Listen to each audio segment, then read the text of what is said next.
Bullet সরোজিনীর makeup রুমে সঙ্গে সরোজিনী রয়েছে এবং রণদেব রয়েছে। কি চলছে এদিকে? ম্যাডামের হাতে স্ক্রিপ্ট, তোমার হাতে গিটার, কি হচ্ছে এক্স্যাক্টলি মেকআপ রুমে? সেটা জ্যামিং হচ্ছে বলে হচ্ছিল বোধ, আমি ঢুকে পড়েছি। না, এটা হতেই থাকে আমাদের মেকআপ রুমে। আর মানে নিজেকে রিফ্রেশড রাখার জন্য একটু করি। আর এখানে সব আর্টিস্টরা এখানে এসে গান করে, সবাই আমরা গান গাই যখনই গ্যাপ পাই আর কি। তো এইভাবেই চলে আর কি, কাজের ফাঁকে ফাঁকে। তুমি তো ভীষণ নাচে পারো, তো সেটা আমরা জানি। একবার ফুল অন এক্সপ্রেশন ডিভা, এবং স্যার হচ্ছেন ভীষণ সুরেলা আওয়াজ, এখানে ভীষণ একটা ব্যাপার স্যাপার থাকে। তো কি চলছে শুটিং, মানে এখানে শুটিংয়ে এক্স্যাক্টলি কতটা জেল আপ করলো? তারপর তো আস্তে আস্তে আসছে এইসব। এখন তো আমাদের ইভেন্ট চলছে, তুমি দেখতেই পাচ্ছ। আমি নয়, সাংবাদিক নর্মালি চলে এসেছি। ওর বিয়ে, ওর তারই একটা অনুষ্ঠান চলছে, আশীর্বাদ। তো সেখানে এবার অনেক কিছু ঘটনা তো আছেই, সেগুলো দেখতেই পাবে। তো আপাতত এই যে নাচের কথা বলছো, আমাদের ডান্সও চলছে, প্র্যাকটিস চলছে, শ্যুটও হয়েছে, টেলিকাস্টও গেছে। তো আরও হবে, বিভিন্ন রকম চমক আসছে। অ্যাকচুয়ালি রণদেবের বিয়ে নিয়ে কথা। তো এই যে জার্নালিজমের একটা জার্নালিস্টের চরিত্র, জার্নালিজম করে, সে আবার হঠাৎ করে ঢুকে পড়ে রণদেবের বাড়িতে। বাট আমরা ঢুকতে পারি না এরকম ভাবে কোনো বাড়িতে, সিকিউরিটি আটকে দেয়। মানে এই যে ফুল একটা অন্যরকম কনসেপ্টে শ্যুট হয় যখন। সো কিরকম এনজয় করছো এই চরিত্রটা পার্টিকুলারলি তোমার কাছে? এটা তো প্রথমবার বোধহয় তুমি as a journalist you are playing. হ্যাঁ, একদমই তাই। খুব মজা লাগছে, মানে যে নতুনত্ব চরিত্র করতে তো খুব চ্যালেঞ্জিং ব্যাপারটা। তো ভালো লাগছে কাজ করতে। আর পুরো টিমের সাথে একটা অদ্ভুত বন্ডিং এই মানে কয়েকদিনের মধ্যে হয়ে গেছে। কারণ একটু আগে আমরা যেটা বলছিলাম যে আমরা এখানেই ম্যাক্সিমাম সময় থেকে গেছি, মানে থেকে যাচ্ছি আর কি। এত চাপ, মানে টানা 48 ঘন্টার মধ্যে আমরা 42 ঘন্টা কাজ করেছি টানা। তো সেই চাপের জন্য আর কি সারা বাড়িতে থাকছি 2-3 ঘন্টা, ঘুমিয়ে পড়ছি। এখানেই আমরা সারাদিনে সবার সাথে থাকা, যেহেতু মানে ম্যাক্সিমাম সময়টাই আমরা সবাই মিলে এখানে থাকি। তো বুলেট সরোজিনীর পরিবারটাই এখন আমাদের একান্ত পরিবার হয়ে গেছে। সবার সাথে খুব ভালো মানে জেলাপ হয়েছে। আর ম্যাডামের সঙ্গে কি কি বিষয় নিয়ে মানে চর্চা হয় যখন আমরা অফ থাকো, শ্যুট হচ্ছে না?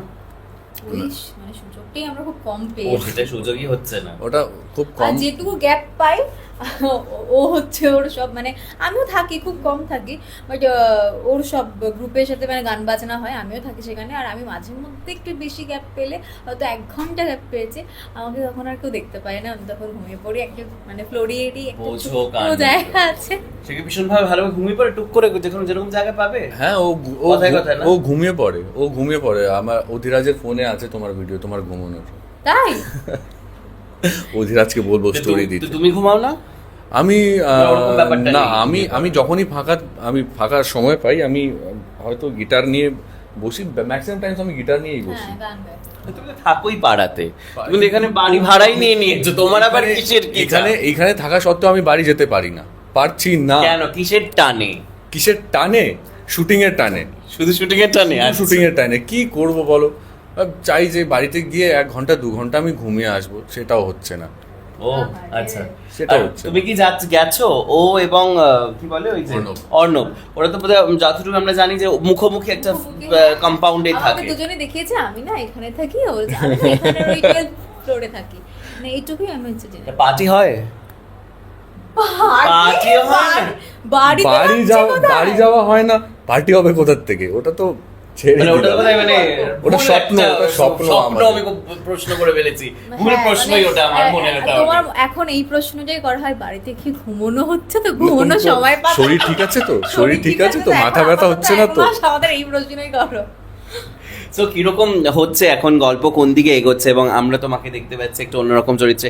তুমি তো সাংবাদিকতাই করছো, তুমি এখানে ঢুকে পড়ছো ওর বাড়িতে। কি বাড়িতে ঢোকার কারণটা হচ্ছে মানে আমি জানতে পেরেছি যে এই বাড়িতে কিছু না কিছু একটা আমার অতীত লুকিয়ে আছে। তো সেই অতীতটা খুঁজতে এসেছে, যেটাই আমার ট্রমা। বাবা মার তো আমি নিজের চোখের সামনে খুন হতে দেখেছি। তো সেই অতীত খুঁজতেই আমি এই বাড়িতে এসেছি সাংবাদিক হিসেবে। আচ্ছা, এই চরিত্রের সঙ্গে কতটা নিজেকে মানে মানিয়ে নিতে পেরেছো, বা নিজের সঙ্গে কোথাও কোনো মিল আছে? দুজনের কাছে এই প্রশ্ন। ওকে জিজ্ঞেস করে এই প্রশ্ন। আমি ওর উত্তর দিচ্ছি। ও রণদেবের সাথে অভিষেকের যে কত মিল!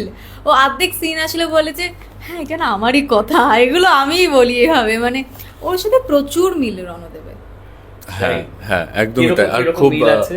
ডায়লগ, মানে ধরো আমি যদি কাউকে দিয়ে কোনো কাজ করাতে চাই, সেটা বাই হোক আর বাই ক্রুক আমি করিনি। ধরো কালকের এই যে সিনটা ছিল, ওর হাত পুড়ে গেছে, আমি ওর হাত ধরে আমি নিজের রুমে নিয়ে গিয়ে আমি মলম লাগাচ্ছি। ও বলছে একদম করবেন না, একদম, আমি কিচ্ছু বলছি না, জাস্ট হাত নিচ্ছি আর মলমটা লাগাচ্ছি, বরফে ঢুকিয়ে দিচ্ছি। হ্যাঁ, তারপরে এটা আমার বাড়ি, আর রণদেব চ্যাটার্জির উপরে কোনো কথা হবে ইচ্ছাকৃত না। বরফের মধ্যে হাতটা ঢুকিয়ে রেখে দিয়েছে, মানে সিঙ্গেই ছিল কি বরফের মধ্যে হাতটা দেবে, আমি হাতটা সরাতে যাব ও আবার ধরে নেবে, মানে আচ্ছা, এটা এই এপিসোড মেবি কুলফিগুলো আজকে চলছে, হ্যাঁ আচ্ছা। এই আজকে মেবি যাবে এই এপিসোডগুলো। তো আমি বার করতে দিয়েছি, ও আবার চেপে ঢুকিয়ে দিচ্ছে, ওটা ও অরিজিনালি করছে। আমি বলছি আরে ভাই আমার বরফে সত্যি ব্যথা করছে, মানে অনেকক্ষণ বরফের মধ্যে ঢুকিয়ে রাখলে যা হয়, মানে এইগুলো চলে আর কি, টেনে নিয়ে হয়তো বেরোনো আছে, ও সত্যি চেপে ধরে টেনে নিয়ে বেরোবে। আমার এইগুলো চলে। আমার আর রণদেবের মধ্যে যে তফাৎটা আছে, সেটা মেন তফাৎ, মানে মেজর ডিফারেন্স সেটা হচ্ছে ওর কাছে খুব টাকা, আমার কাছে টাকা নেই। নাহলে অলমোস্ট রণদেব সরোজিনী ইজ তো পুরোটাই গার্ডেন্স, সবই গার্ডেন্স।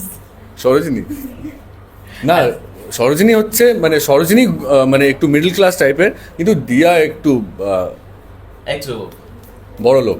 বড় ব্যাপার আছে। দিচ্ছি এত হয়ে গেছে, আমি রাখতে পারিনি বলে ওর বাড়িতে আচ্ছা, রেখে কে কতটা কেয়ারিং, কার প্রতি কে কতটা কেয়ারিং, মানে কেয়ারিং, মানে হিরোইন কতটা কেয়ারিং আর হিরো কতটা কেয়ারিং, না, ও, এরকম কিছু ব্যাপার আছে, কিছু আমি- ওকে ওকে জিজ্ঞেস করো, ওকে। আমরা দুজনই, দুজনেই। হ্যাঁ দুজনই, মানে ধরো ওর কিছু হলে, মানে ধরো কালকে বলছিল যে আমি মানে শ্বাসকষ্ট হচ্ছে, তো পরশুদিন রাতে, পরশুদিন, হ্যাঁ। 3টে 3:30 বাজে কি 4টে। তারপরে কালকেই ওর কিছু শ্বাসকষ্ট হচ্ছিল, বলছে কি বলছিল যেন প্যালপিটেশনের মতো হচ্ছে। আমি ওর কালকে পালস চেক করলাম, দেখলাম পালসটা নর্মালি আছে। তারপরে কালকে একটা ফাইট সিন গেল আমার, তো আমাকে বলছে একটু সাবধানে করো। মানে এই তাহলে কত সুবিধে ভাবো, মানে কোর্সটা যখন ডক্টর হতে হতে অ্যাক্টর হয়ে গেছে, ডক্টরের সবকিছু ব্যাপার স্যাপার আছে, শরীর খারাপ লাগছে স্যার একটু দেখে দিন, তাহলে কত সুবিধে, তাই তো? বলতে হয় না। আরে অভিষেক, কি ব্যাপার, হ্যাঁ? না সত্যি, মানে একটা ধরো কি হয় না, মাইন্ডসেট যদি ম্যাচ করে দুজনের বা একটা গ্রুপ অফ পিপলের মধ্যে, তাহলে খুব সুবিধা হয়। তিনজনও খুব তাহলে ভালো, মজা মানে হয়, হ্যাঁ, খুব বুঝতেই মজা পারছি। হয়। আর অনেকে কিছু জনের সাথে আগে কাজ করেছি, আর বাকি তো পুরোটাই নতুন, মানে আমার অভিজ্ঞতা তাদের সাথে নতুন, কিন্তু একটুও মনে হচ্ছে না। সবাই সিনিয়রদের সাথে এত ভালো এত বন্ডিং, আর ভালো, হ্যাঁ। সবাই এত ভালোবাসে, সবাই মানে আমাদেরকে, মানে বোঝে আমাদের, মানে আমাদের যে প্রেশারটা যাচ্ছে সেটাও বোঝে, মানে সিনিয়ররা, মানে সব মিলিয়ে মানে অনিন্দদা, খুব ভালো অপরদা team, খুব ভালো। team, আর খুব ভালো। আমি ধরো তুমি তো দেখেছো আগে, আমি খুব একটা মিক্স আপ হই না কারোর সাথে, আমি কথা বেশি বলতে ভালোবাসি না। বাট এখানে এসে অনিন্দদা, অপরদা এত ভালো লাগে, মনে হয় যে মানে এরা বসে থাকুক টুলুদা, এখানে। মানে সবাই সবাই টুলুদা, সবাই খুব ভালো। হ্যাঁ একদমই তাই, মানে সবাই, মানে মেয়েরাও সবাই, মানে কারোর নাম আলাদা করে বলছি না, পুরো অদ্ভুত সুন্দর, পরিবার হয়ে উঠেছে পুরো পরিবারই হয়ে গেছে, মানে খুব ভালো বন্ডিং, মানে ওর ভাই বোনেরা, মানে সবাই, মানে আমরা সবাই মেকআপ রুমটা তো মানে এই কয়েকটা এই সবাই একসাথে থাকা হয়। অ্যান্ড অধিরাজ, মানে যে আমার ভাইয়ের ক্যারেক্টার করছে, মানে ও আমার আগে সিরিয়ালও ঠাকুরপো হয়েছিল, সেটা বলে তুই আমার ঠাকুরপো।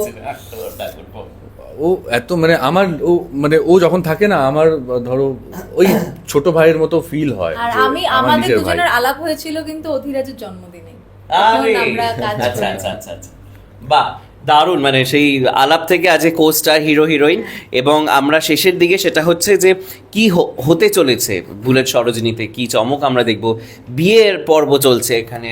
এখন তো রণদেবের বিয়ে চলছে, মানে বিয়ের অনুষ্ঠান শুরু হবে, আশীর্বাদ জাস্ট, তো এখনো অনেক অনেক চমক আছে, বুঝতে পারছো বিয়ে বাড়ি মানে কত রকম চমক হতে পারে। তো গল্প থেকে শুরু করে, রিচুয়ালস থেকে শুরু করে, ও তো এখন পাত্র বেশি কথা বলছে না।